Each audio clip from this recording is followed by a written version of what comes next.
This week marks the 40th anniversary of the fall of Saigon, when the North Vietnamese army finally took over the city, bringing a two-decade-long conflict to a close. Tonight's American Experience on PBS tells the story of those frenzied final days. Oscar-nominated documentary, Last Days in Vietnam. I sat down with filmmaker Rory Kennedy recently about her film, which shows harrowing evacuations, the city under assault, and efforts to save Americans and South Vietnamese.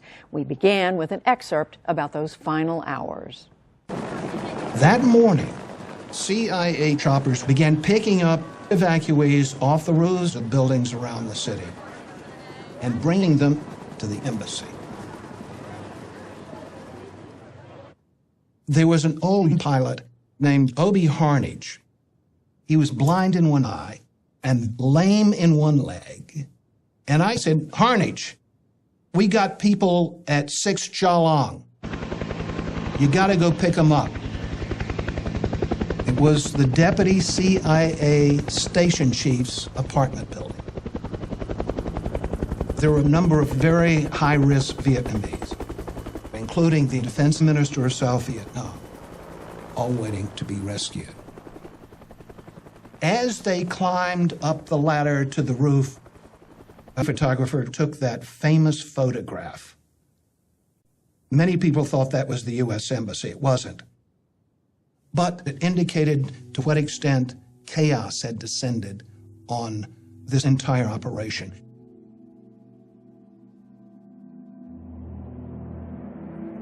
Inside the embassy, everywhere we looked, was teeming with Vietnamese. We counted them, and the total number was about 2,800. There was no hiding it that somehow people had to have let these people into the embassy. Was it, Marine security guards who kind of looked the other way? American employees in the embassy who were doing kind of what we did with black ops and taking care of their own? We never got to the bottom of that. And frankly, we never pursued it. Rory Kennedy, who's created the documentary, The Last Days in Vietnam, thank you for being with us. And as we just saw, a remarkable story. There was chaos, but it was also an incredible human story, wasn't it? It is a human story, and I think that the film ultimately is a reminder of the human cost of war.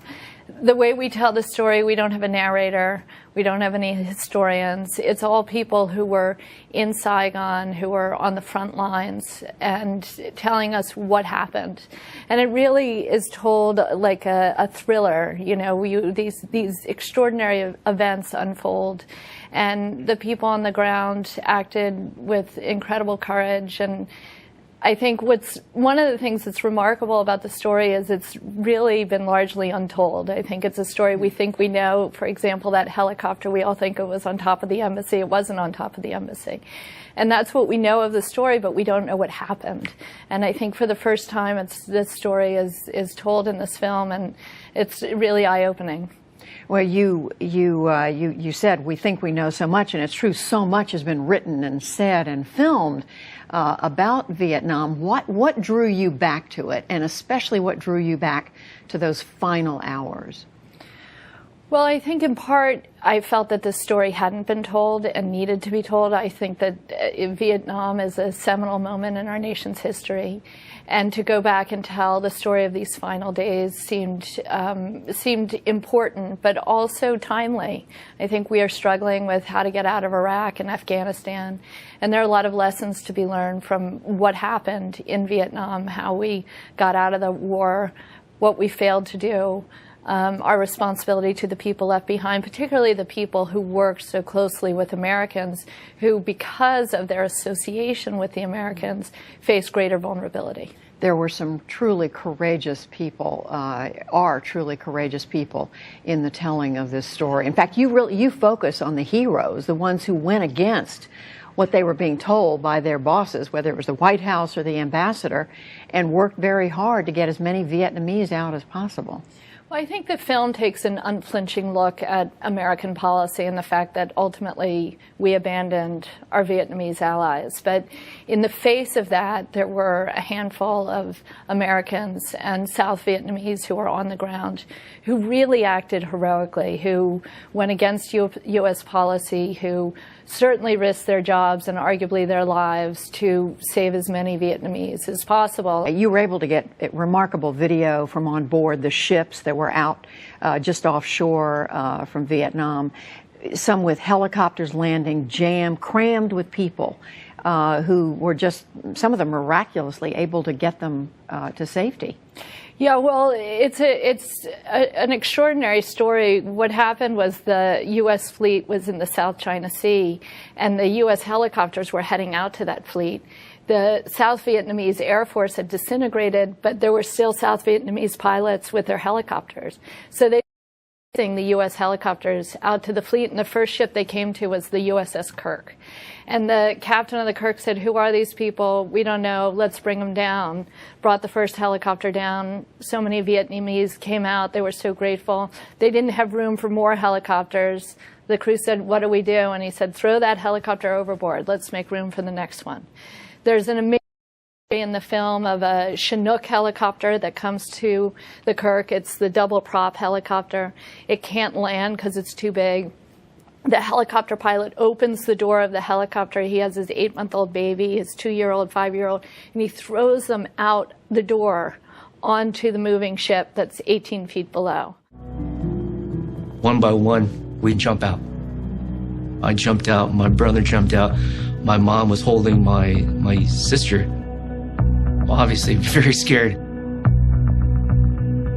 And she just, just trustingly, just with one hand, with her right hand, holding on with her left to brace herself, just dropped my baby sister. One fella standing there, and he said he looked up and he saw this big bundle of stuff come flying out, and it was a baby. It was the 1-year-old baby. Can you imagine throwing your child out of a helicopter?